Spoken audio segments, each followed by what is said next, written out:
Today on the show, we are talking about a couple of things. A first home buyer who wants to know how to make an offer on a property. So that could be useful for if you're wanting to buy your first home to live in or an investment property.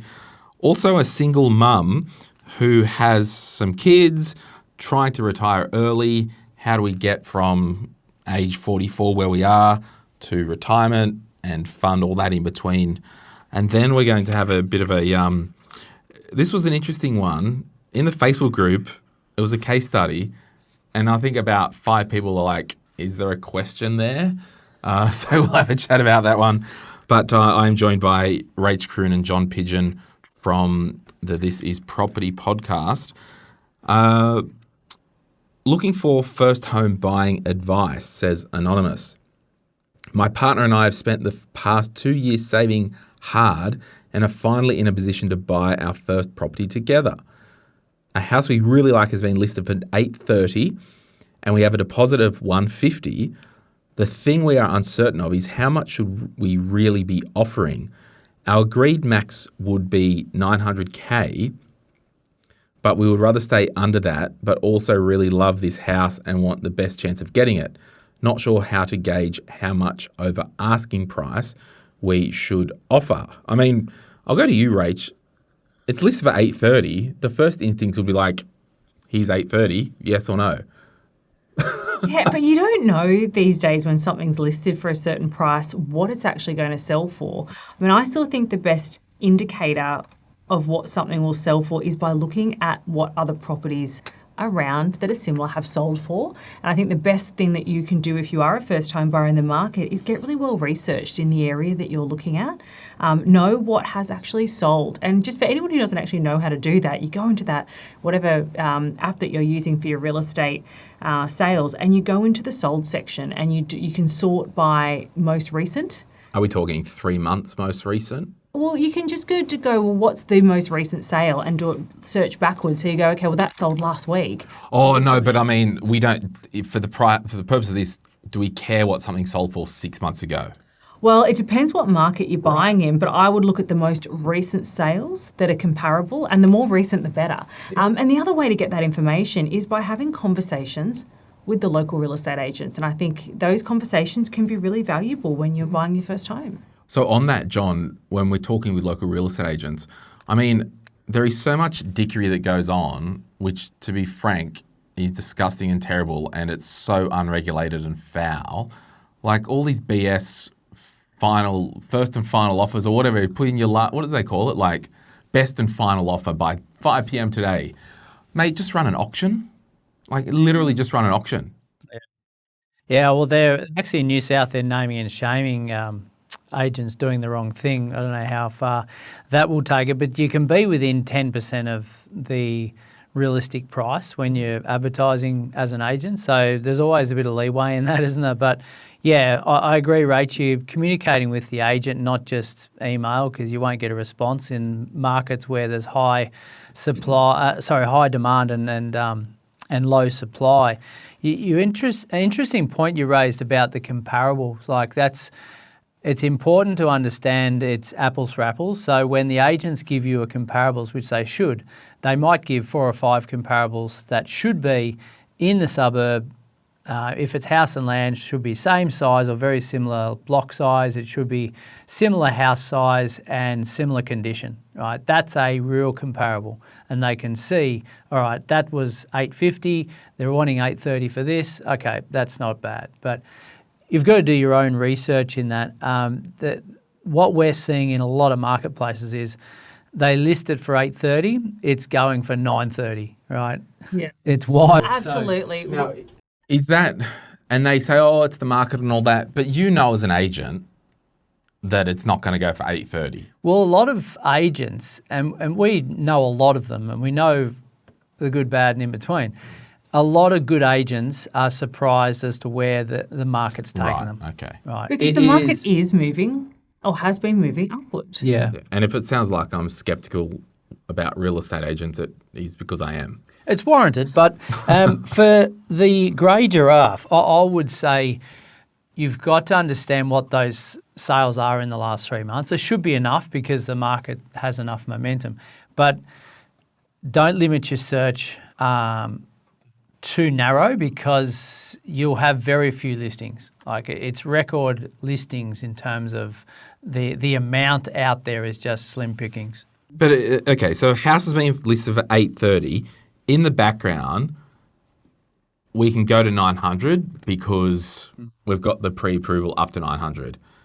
So in a place that it might not be as hot or whatever, in ordinary textbook circumstances, are we saying to the agent, picking up the call and say, hey, we're going to put in an offer, you've put in 830, what's going to get this across the line?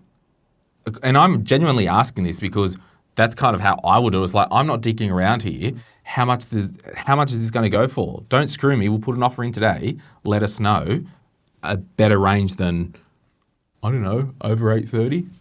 I would approach it with a conversation with the agent, and agents are going to approach this differently, and some will come back and say, well, what do you think it's worth? Or, and some will actually come back and go, look, I've had interest at this. So if you've already had interest at this, well, I'm not going to come in under that. That's right. Could you say to the agent, have you had any offers that have been declined? That's a good question. How long has it been on the market? How many offers have you had? And what amount was declined? Where's that range sitting? Yeah. And the genuine ones will say, yeah, look, we may have had an offer that's around that mid eights, something like that. But you could almost, I wouldn't call it a dummy, but I maybe get someone else to ring and say, what will get this done today? Because if I do that, it leaves me open and vulnerable. So we want to get someone else to do that, to then bring it back to me. And we had a client recently that was looking at a property, and it was offers over. So it was offers over 850 was what it was advertised for, and they were really confused to say, what does offers over mean? Well, 851. They could maybe? they could be wanting a lot more, and they were going to offer. I think 851. I think that was what their strategy was going to be, and we actually did a property report for them. And Grey Giraffe, your mortgage broker, will be able to just create if you tell them the property address, they'll be able to create a property report for you to actually, with a valuation. We gave that client the market comparables, and it gives you a little core logic valuation. And the valuation came in at 920. Well, they ended up buying the property for about 917, but they didn't initially realise that offers over 850 could be so much more. Yeah. And that can be confusing the first time. I just hate all the dickery that goes on. Like, it's sometimes, and I know there's a lot of agents that listen to the podcast and your show, but sometimes if you stand back far enough and squint, you don't know if you're looking at a secondhand car salesperson or a real estate agent, and that's a problem. Also, if you're a real estate agent, you probably don't need to wear a tie because, come on, you're a real estate agent.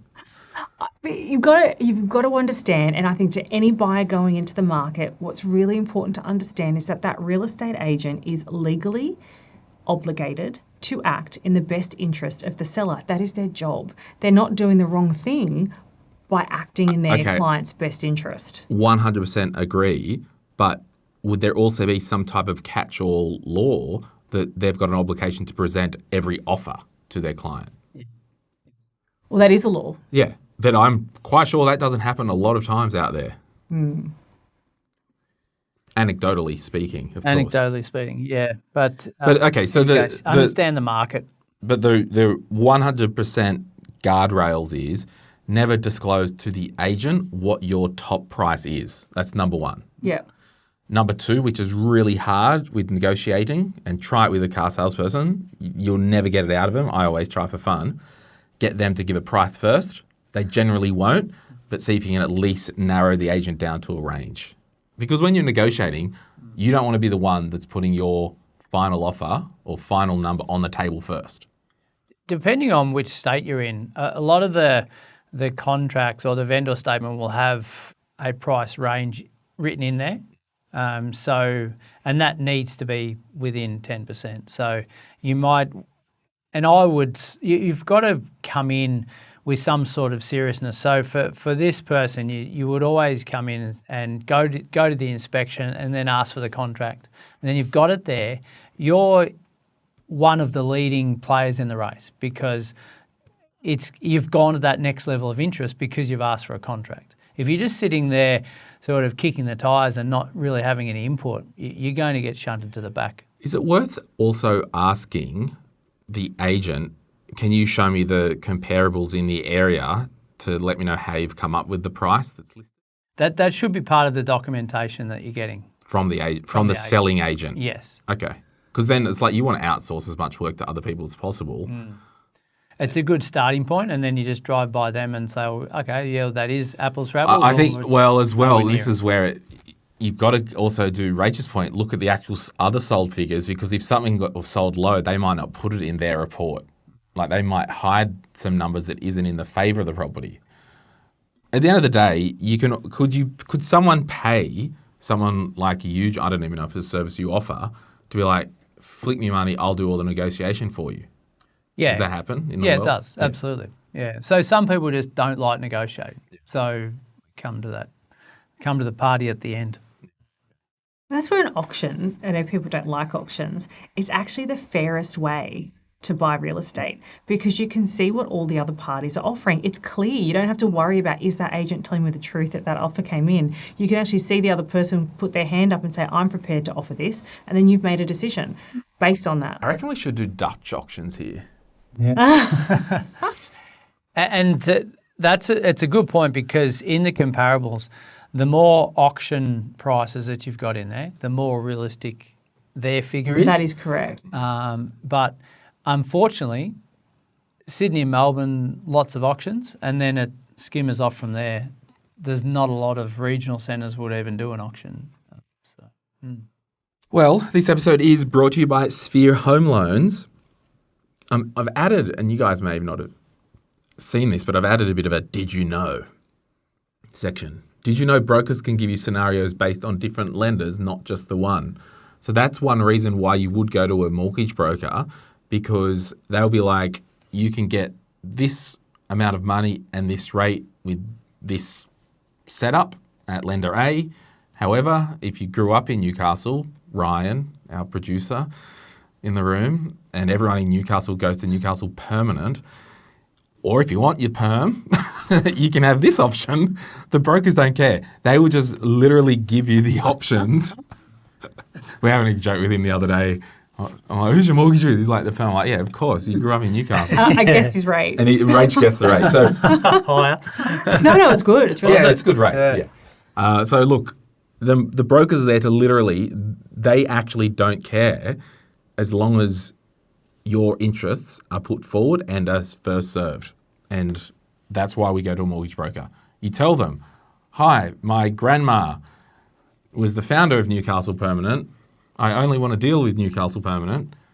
The broker will be like, okay, we're going to give you the options there. We'll also show you some other options.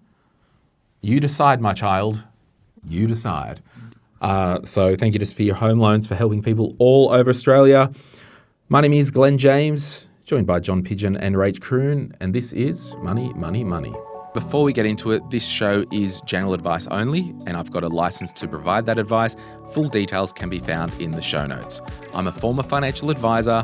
Now I do the Money, Money, Money podcast. If you're a regular here, we call it M3, and we do a podcast called Retire Right. I've got a book, The Quick Start Guide to Investing, is available wherever good books are sold. There's a link in the show notes if you want to turn up your investing to 11, or if you're just getting started. Let's get into it. Thank you so much for being here today. All right, if you have not already heard and you are in Auckland on Wednesday night, the 18th of February, I'm coming over the ditch, for some fish and chops. And we're doing a live meetup. Actually, I haven't talked about... You are invited, John. You've got to pay your own way because there's no money getting made on this. I'm charging $40 a ticket. Yeah. And there's I've got to hire the room and all that. So it's a bit of a socialist model, this Auckland trip. So yeah, I just wanted to catch up with the people of Auckland and do a live show. So tickets in the show notes or the description. Wednesday night, 18th of February. Come along, have a chat. I'll feed you and I'll drink you. You're also welcome, Rach. Well, I would have just got back from New Zealand. That's right. You're going I to could have just Queenstown. stayed there. Well, there you go. All right. I have put the order wrong. Oh, no, I didn't. I didn't. Okay. This is a big one. and it is on the screen if you are watching. Magenta Zebra. Or do you want to read it, John? You read it, John. Because it's long. Yeah. Would love to hear what types of investments others have used successfully for the bridge years. I'm a single mum, 44, with 3 kids, young teens, eldest 17, and I'm trying to be intentional about early retirement and setting my kids up as best I can. Current situation, PPOR with 400k mortgage valued at 850, increased after divorce settlement using equity. Income 100k plus super, NFP organisation, salary packaging keeps taxable income lower, no other debt. Super balance 110k, 8 years stay-at-home mum. Salary sacrificing personal contributions of 5k per annum. Eligible for family tax benefits and supplements. Plans. I expect 200k early inheritance in 2 years. Plan is 100k straight onto the mortgage. Remaining 100k will be partially used to add a small pod/studio in the backyard, an overseas trip, extra space and flexibility. Long-term goal, retire early or at least semi-retire before preservation age. Secondary goal, help my kids eventually into the property market. 3 kids, 3-bedroom home. Questions. Given my situation, is there anything else I should be doing now to improve my chances of early retirement? Should I be prioritising mortgage reduction versus super versus investing outside of super? Are there smart ways to invest for my kids' future without compromising my own retirement? Anything obvious I'm missing or common traps I should avoid? Not looking for get-rich-quick ideas, just steady, realistic strategies. Keen to hear from anyone who's navigated as a single parent or late super starter. I'll come up for air. Rach, you're a mum. I am. I think And you're well under 44, but what would you do in this situation? And you were a single mum for a hot minute. for a fair while. Yeah. Well, those minutes went fast, but But I think I was talking to somebody else about this the other day, which is you've got to put your your mask on first. So you really need to look after your own financial future before you start to think about your kids, and that will in turn help your children. But I think you're in a great position. And my only comment on this would be that having equity in property is always going to give you the ability to help your children later on. And that's a great thing to be able to have. in terms of her plans, anything else that you're thinking that she should do? I think you were obviously going to give some advice about salary sacrifice and super and all of those sorts of things. Well, I want to actually step back, and I think the sooner we get away from this working towards stopping work, Yeah. I think a lot of our problems in life can be solved. So my challenge to Magenta Zebra, or Zebra, whatever, would be, you've got a decent income, you're paying bugger all tax because of the salary packaging, non-for-profit, so there's some purpose there.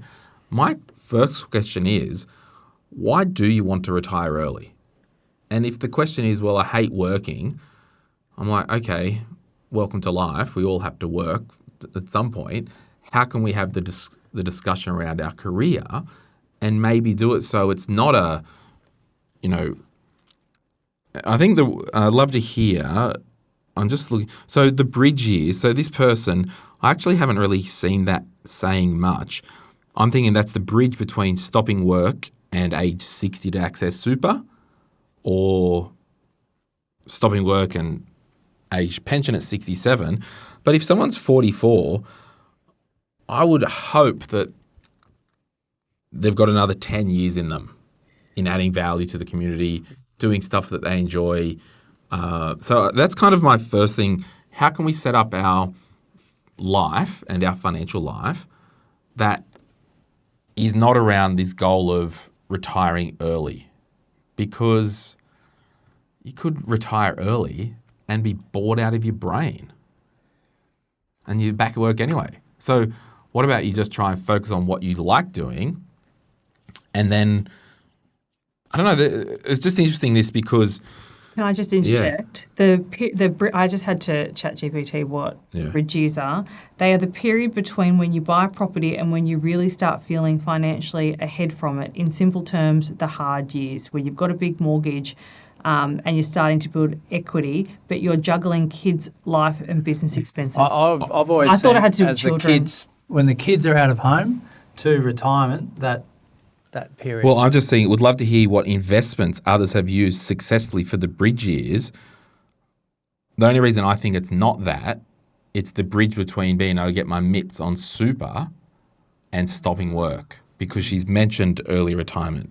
Anyway, But it could be all. She's got us in a spin there either way. But so if she gets a 200K, that drops the mortgage to 200K. Well, if it's an offset. Well, she wants to, if it's an offset, but Yeah. 100K plan straight on the mortgage.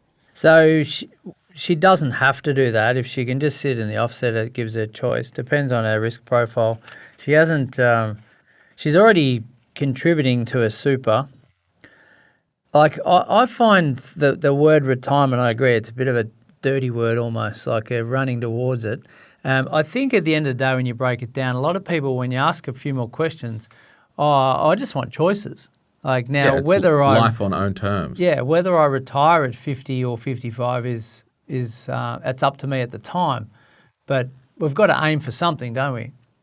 So, and especially coming out of a divorce, like she's maybe looking to drink the Kool-Aid a bit, like, and just enjoy her time. So, hats off in terms of that. But there's maybe, there is some equity that she can go and do something with, which would could easily be slotted into an investment. Yeah, so property. Especially after that inheritance comes, and that would make her position a lot more fluid to be able to invest in property if that's what she wanted to do.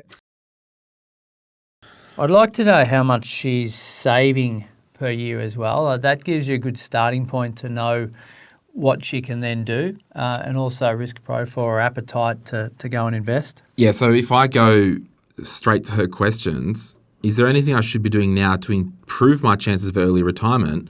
Well, if you want to cover the bridge years, we're pretty much stopping the extra $5,000 a year to super because you're going to need money to live off outside. Pressing pause on that, almost going to just take everything home.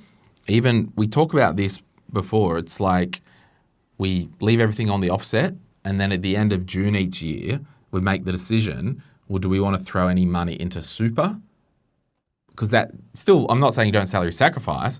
I'm saying that if you need money before you can access your super, well, you wouldn't want to be putting $5,000 a year into super because it's making the bridge bigger to get to. That's kind of my first point on that. Should I be prioritizing mortgage reduction versus super versus investing outside of super? Well, again, I think you need to go back to, well, firstly, are you happy to live in that house for the next 10 years?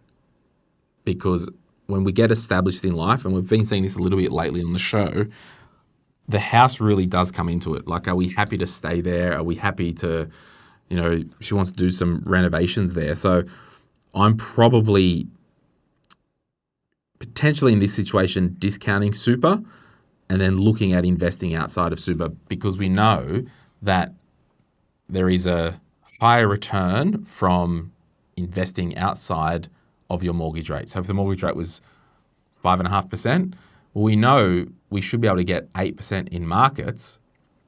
So we've got a different spread there, and that's your arbitrage.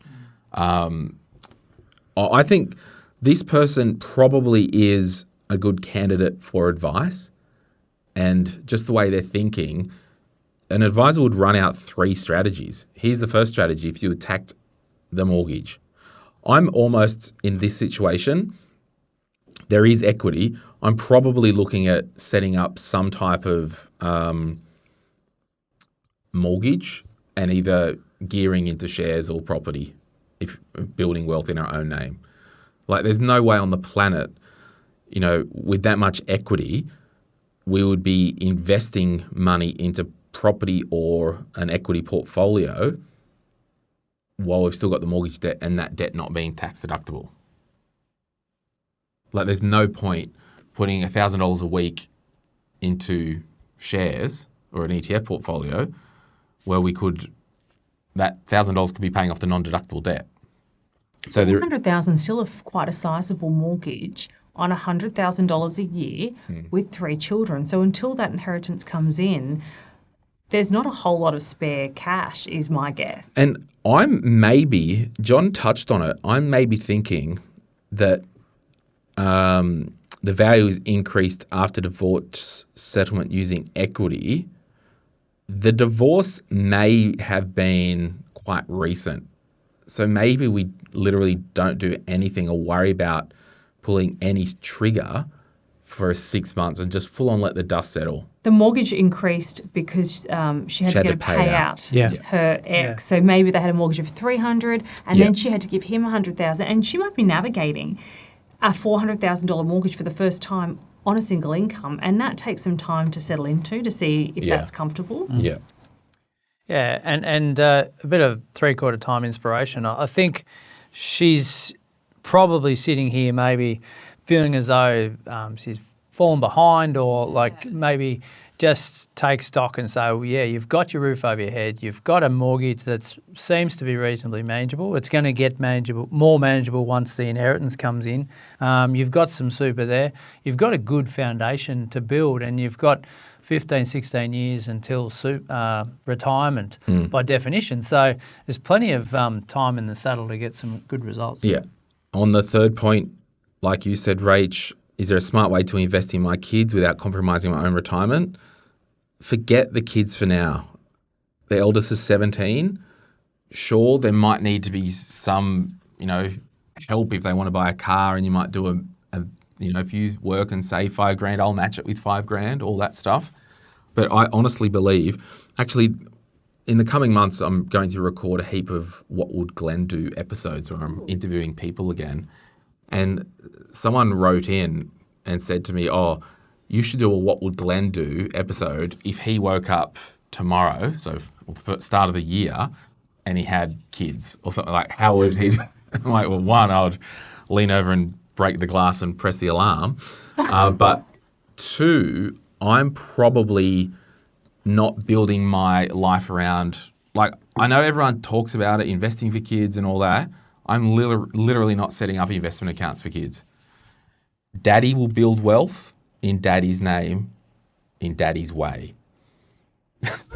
And I'm doing eye contact with John as I say Calling this. it Daddy. Definitely doing that. Now, when the time comes, when my kids are of different ages, I'll help them out when and if and as needed.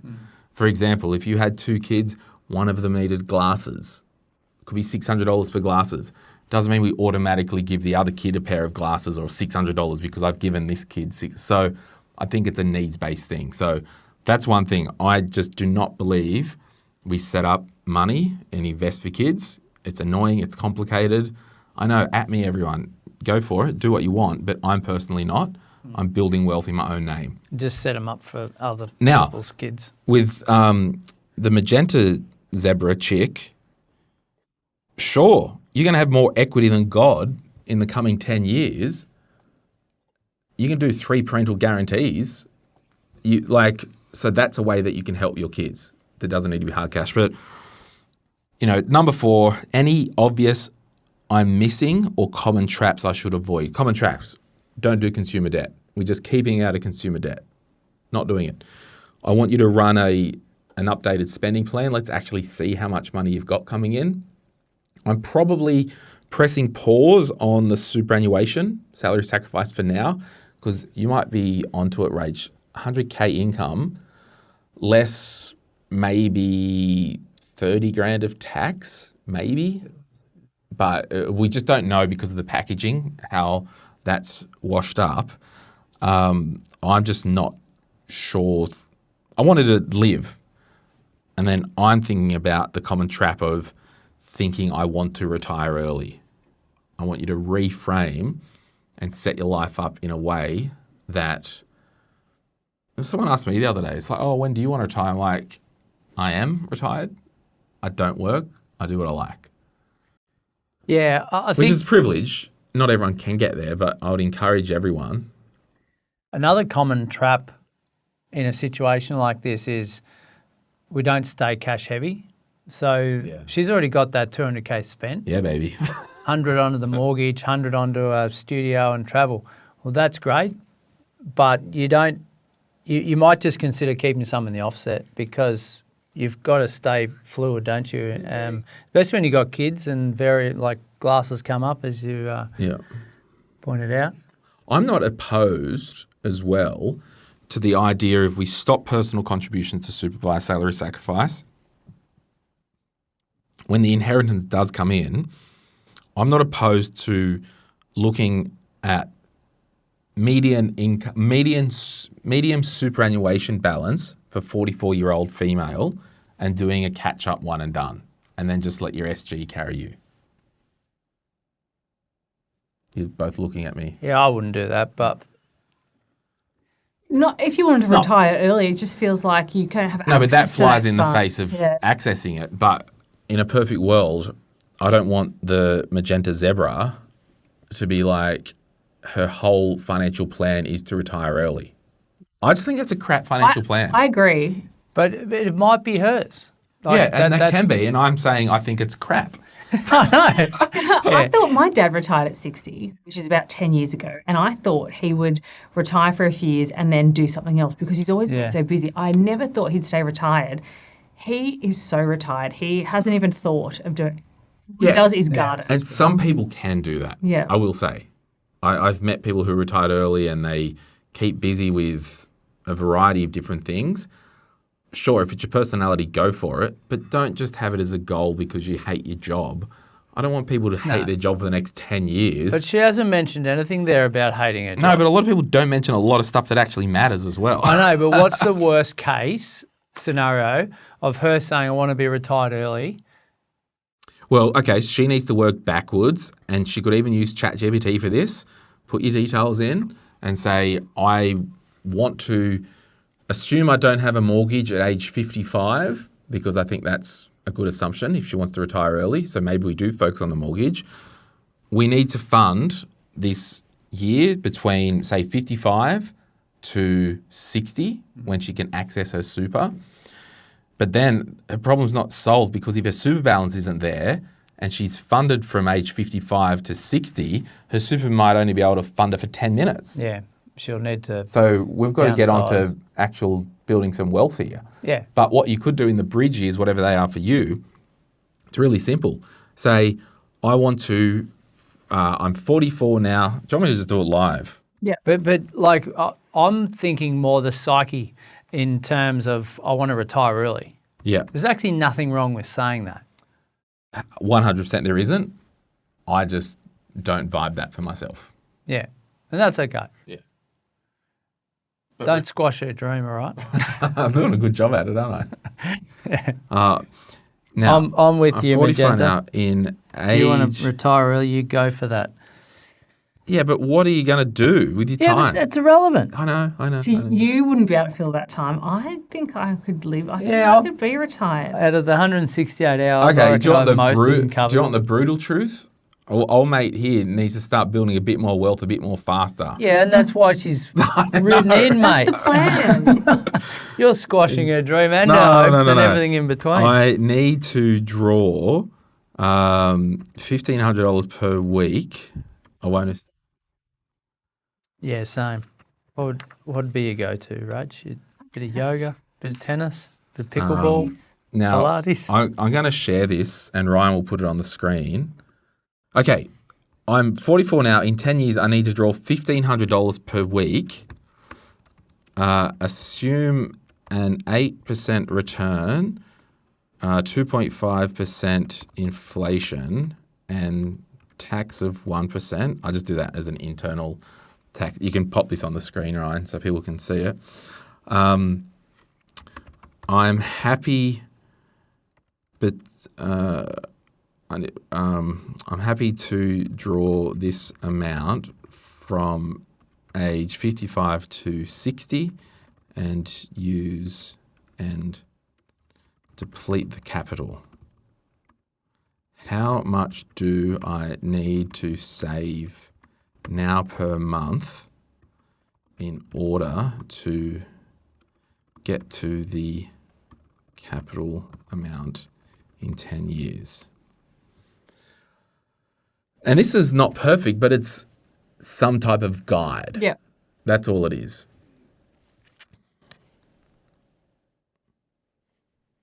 Gee, it's slow. I've really tricked it. Here it goes. Here we go. Okay. Capital required at age 50. So we need 350K. So it's in today's dollars. So $2,300 per month for 10 years is what we would need to invest at 8%. And that's kind of, the tax probably isn't perfect. The inflation probably isn't perfect. But that's the idea. Now, the quickest way, because then at least, but what also that does, John, it assumes that 350 is also invested for the 5 years as well. Okay. So we are depleting some of the capital, but the 350 is still getting a return. So, I mean, that's the hard dollars of it. So the question is, how do we get as much money as possible over the next 10 years? Leverage enters the chat. So we've got, it has to. So maybe, the wild zebra or whatever she is, magenta zebra, reaches out to Sphere Home Loans. But I'm not doing it for at least 6 months because we need the dust to settle. Absolutely. Yeah, but she might be in a strong frame of mind. We don't know how long the dust has settled either. That's true. Yeah. I'm not sure further borrowings before that inheritance, that would be stretching, wouldn't it? Well, that's why I wouldn't want her to see from you. Like the capacity, one, might not be there. Need to know the savings. Yeah. That's the big question. Yeah. And also, eligible for family tax benefits and supplements. Yeah, get that. I don't know. I think it's just good to chat on. I don't want, apologies, everyone. I know that there is a select people, or an amount of people who listen and watch the show maybe for the first time, and they will say, Glen is condescending. I probably am. That means I talk down to people. I'm actually really glad you clarified it. Yeah. I wanted to, but yeah, I don't care. Do what you want, but go for it. Have a plan, however small. Remember, that's what we're talking about. It doesn't matter if I think it sucks or if John thinks it sucks. It's not my money or my life. But what other types of investments have people used? Well, I think you would want some leverage in there. If not, potentially just a portfolio of ETFs in your own name, if you can't leverage. And based on what you're saying, I'm stopping salary sack because it flies in the face of what you're wanting to do based on these numbers. Because that's only $100 a week spare, basically, that they've got of personal contributions. All right. We'll be back right after this. If you're after personal financial advice, don't get it from a podcast. But if you want guidance tailored to your situation, head to moneypodcast.com.au and click Get Help. We'll connect you with one of our trusted professionals, financial advisors and mortgage brokers, who work with people right across Australia. No matter where you are, they can help. Now, before we get back to the show, a quick reminder to protect your financial life. That means having income protection sorted. It means having death cover if there's any debt or dependents relying on you. It means getting your personal insurance in order. Most people insure their car, they insure their house, but what about themselves? Sky Wealth, who support this podcast, are specialist financial advisors who can help you get the right cover in place. Their advice is often more comprehensive and better value than going direct through your super. Book a complimentary 15-minute chat at sky.com.au. That's skye.com.au. And they'll point you in the right direction. Okay, we're back. Community segment of the week. I think it's the first communist section of the week that we've had all year. So welcome to 2026, you communists. Share the following below. a goal of yours for 2026 and a daily/weekly action you're going to do to achieve that. So, do you want to start with Hannah, John? Number 1, build a 10K emergency buffer. 2, to achieve this, I've started budgeting for my groceries and saving $200 a week this way. Super stoked. She'll smash that. Yep. Larissa, pay off remaining consumer debt and be debt-free again. 2, lose 8 kilos, eat healthy, remove carbs, lower sugar intake, run 2 to 3 times per week, walk daily. And number 3, save $30,000 for a house deposit, worked out my expenses, no spend year, put all remaining pay towards savings once debt is gone. Great goals. Yeah, that is great. And also don't forget, Larissa, First Home Super Saver Scheme. Once you've, depending if it's a house to live in or an investment property. But yeah, that's awesome. Larissa, let's get you on the show. Let's do a money story with Larissa. I've seen her name for years now. That would be great. Yeah, so we'll connect. Miriam, I prefer to make the action the goal and just see where I end up.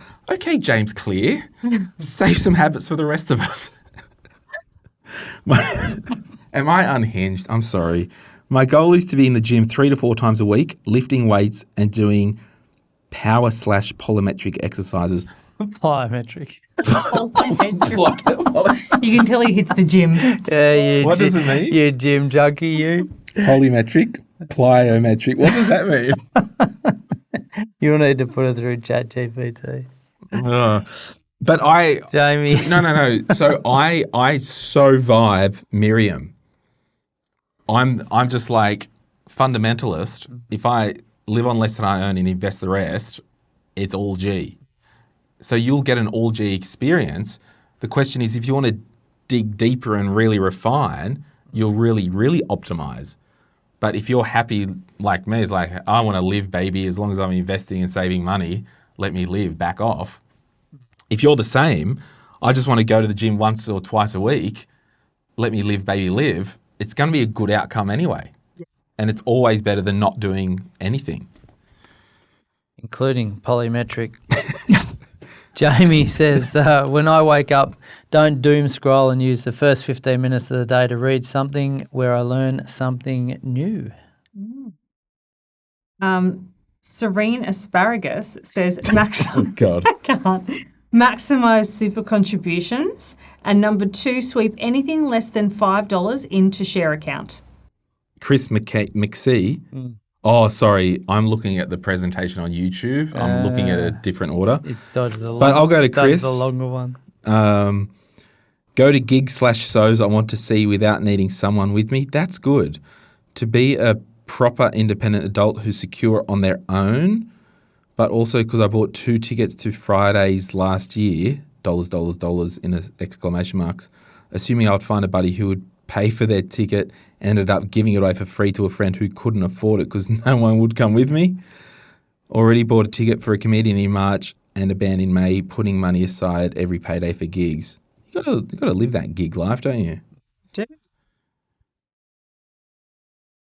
Nicole says, my goal is to travel more. To do so, we are curbing our fun money per week and allocating more to savings. Ooh. That's tough, isn't it? Liz.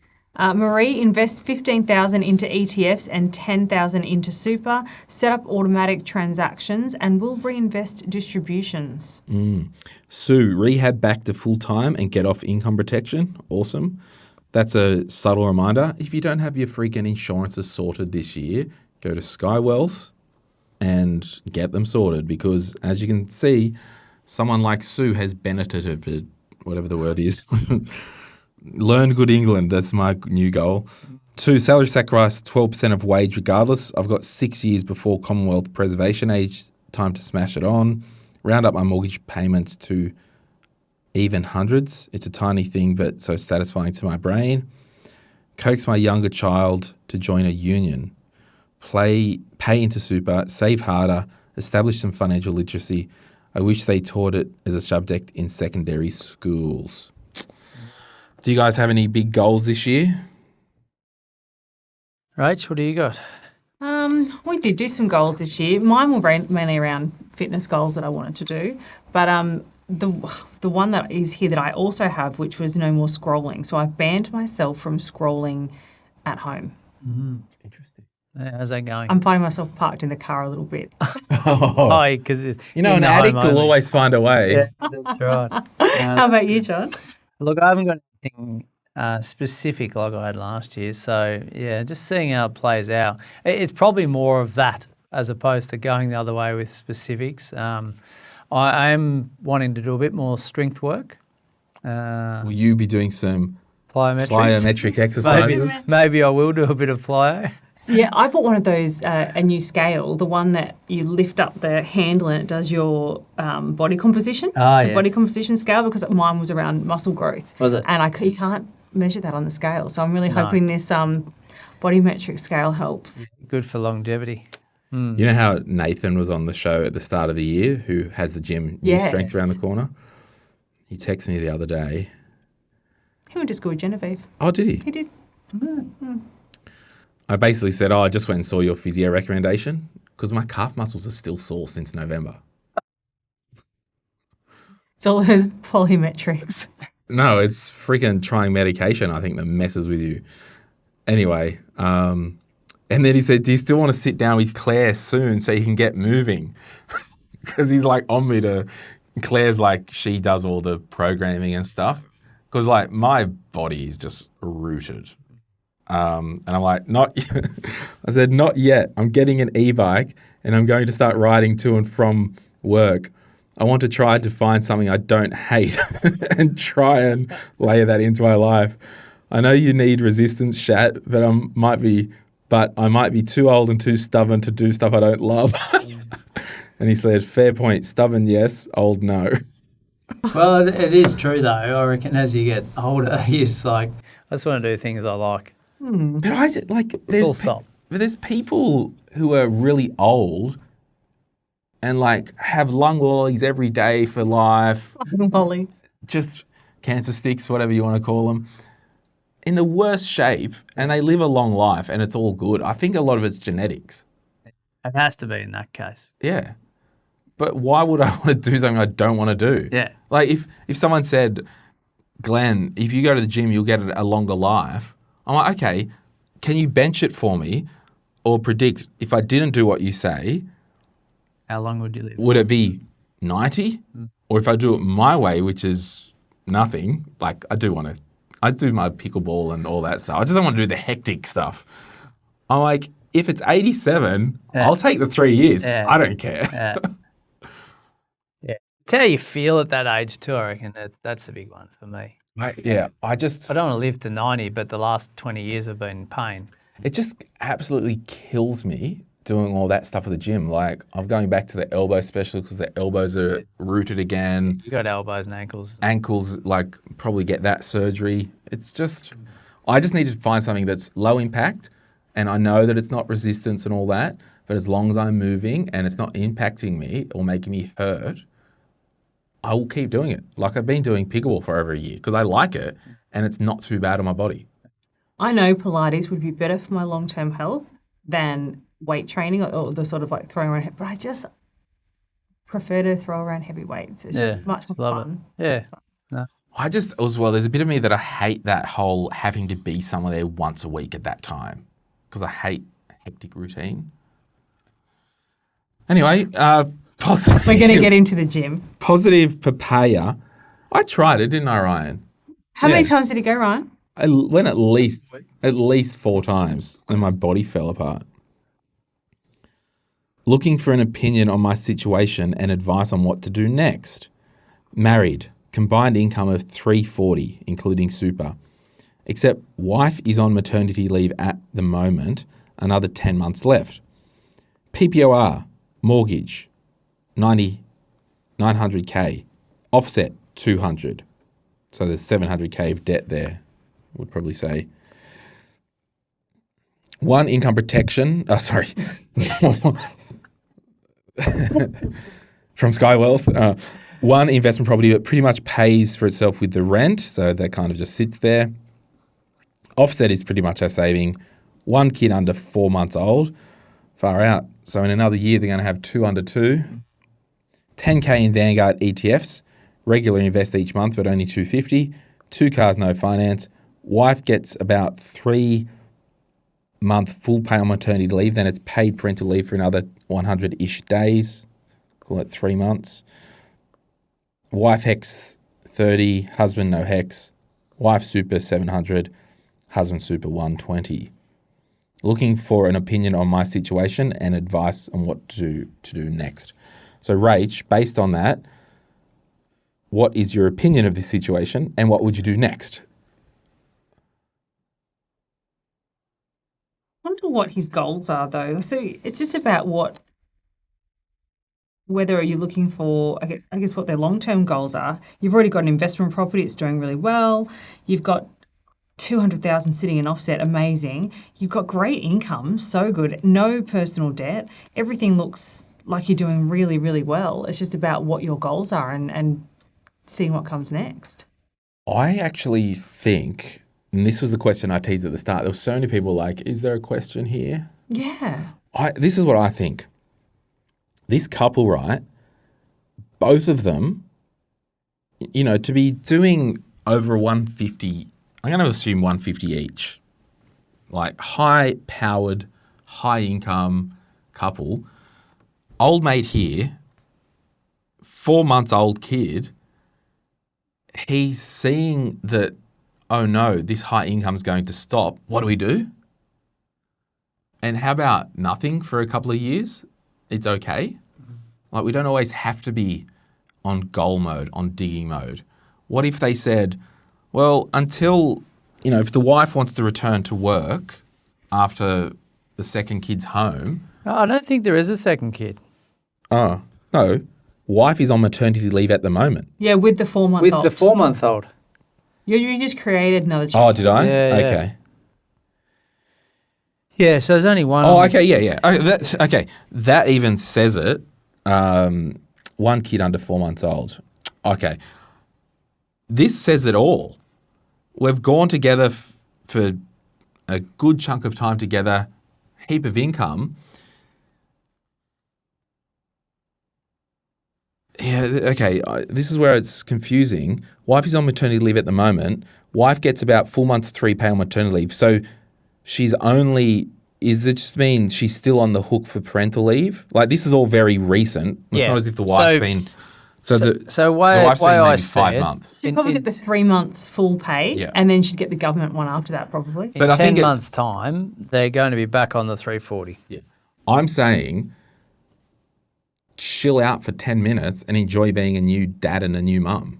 We don't always have to be in goal mode. All right, so I'm positive for payer. Yeah, Cool. Yeah. I don't want to chill out. Yeah. Why Okay. can't he have another investment property? He can if he wants. Yeah, so why are you slowing him down? Because I don't want him to lose touch of a magical time where we're 4 months into a newborn. That's still in the stages where new baby needs booby 24/7. But if he's taken the time to write this, Yes. he's like, okay, well, we're getting things sorted here. He needs a goal. The 4 months sleeping, I'm working, I'm functioning, wife's good. Now what next? Well, okay, the question is, what Rach said, what do you want to do?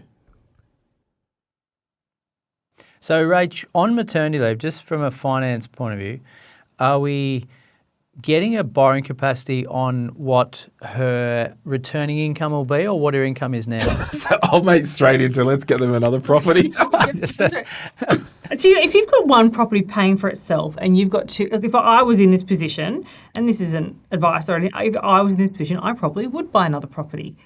And I probably wouldn't wait because you can do it on maternity leave. You absolutely can. You can borrow when even you're though on it's 10 maternity months leave. away. Yeah, you just need to get a return to work letter or know the date. Gotcha. And if you go back full time and all of those things, maybe not. You might need to change banks to do it. But yeah, Right. I wouldn't.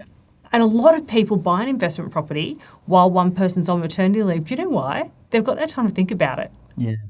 And generally, it is the person at home going, "What am I going to do with this time?" baby sleeping, I'm going to go and find an investment property. Yeah. And they do. A lot of people buy investment properties with maternity leave. Yeah, that's what I'm doing. Because, there's 30K of HEX, not fussed about that. No. We've got a 700K mortgage, essentially, with the 200 offset. Want to know how much we're saving, again. Yeah. But 10K in ETFs, that's building. Yeah. I'm probably doing super splitting while the wife is on maternity leave. So we've got 70 and 120. Yeah, let's try and that's a get good call. her super up to parity. If you don't know what super splitting is, basically 85% of contributions that go into your account, you can split up to 85% of the contributions, which is net of the contributions tax, into the spouse's account. So you might say at the end of the financial year, call your super fund, I'd like to super split, not 85% or my contributions over to her account. I'm probably doing that. Probably looking also potentially at a spouse contribution while her income is low. I always have mind blanks, but the spouse contribution, if you put $3,000 into the spouse's super account, is it a $540 tax offset? Sorry, my mind just... Yeah. So you may be able to claim, it was $540. Coffee's still pretty good. You may be eligible to claim a tax offset up to $540 per year if you make a super contribution on behalf of your spouse if their income is below 40. So that's why you need to check what her income will be. And we don't know as well, and this is what we don't know, is someone's income 300 and one of them is 40? Is it, like I said, split down the middle? Is the spouse, the wife who's on maternity leave, is she the high income earner with 250, 300K income? So this is where we don't know. But I'm going to guess they're somewhat equal. Yeah. Just as a guess. Otherwise, from the way this is written, I feel like if it was a big difference, it would have been mentioned. No more than 100,000 difference. Yeah. All that to say, do what you want. Good position to really be in. Don't know how old you are, but yeah, that's irrelevant. It is a good position. Yeah. And I will reiterate that at the start of the year or towards the end of last year when Facebook allowed people to use nicknames to post, ordinarily I didn't allow anonymous posts because I didn't want the group to become soulless. Now, I can't turn the feature off for nicknames. So a lot of people were posting these comments with really high incomes, really good financial positions. Other people were like, oh, is this spam? Is this blah, blah, blah? No, it's legitimate. I can hover over positive per payer and see who they are. Now, change your name, Rach. So the other thing there, C555. the silver lining is I can be more condescending and fun when there's an anonymous person up there because I'm not insulting someone publicly. I'm just having fun. And they're more likely to bare their soul. That's right. So it is important to note, though, that once the nickname is switched on, they can comment in Facebook as that thing. So a couple of things. It doesn't remove the fact that if you're a bigot, if you're an arsehole, if you're a racist, if you're a insert phobic here, and you're commenting, I'll ditch your ass out of the book, whether you've got a nickname there or your full name. I don't care. We're just not having any of that. So the fundamentals don't change. Or if there's a trend of you making dumb comments and I see the same nickname being an idiot, I'll boot you out because we just want proper discussion without any of that. But you do want people to be able to share things like this, and a lot of people wouldn't if it had to be their proper full names, and I get that. Totally. All right. Thank you so much for watching today, everyone. Hey, if you haven't already, jump on, give us a little subscribe if you are watching this on YouTube, because I know a lot of you watch and don't subscribe. Also, if you have found this episode beneficial, why don't you send it to a friend or family member? Thank you so much for listening. My name is Glen James, joined by John Pidgeon and Rachelle Kroon. And this is Money, Money, Money. Bye. Any advice is general financial advice only, which does not take into account your objectives, financial situation, or needs. Because of that, you should consider if the advice is appropriate to you and your needs before acting on the information. If you do choose to buy a financial product, read the Product Disclosure Statement, PDS, and Target Market Determination, TMD, and obtain appropriate financial advice tailored to your needs. Simo Interactive Pty Ltd, the publisher of this podcast, and Glen James are authorised representatives of Money Sherpa Pty Ltd, which holds financial services license 451289. Opinions or comments from any guests on the podcast are theirs and not those of the host or the publisher or their respective license holders.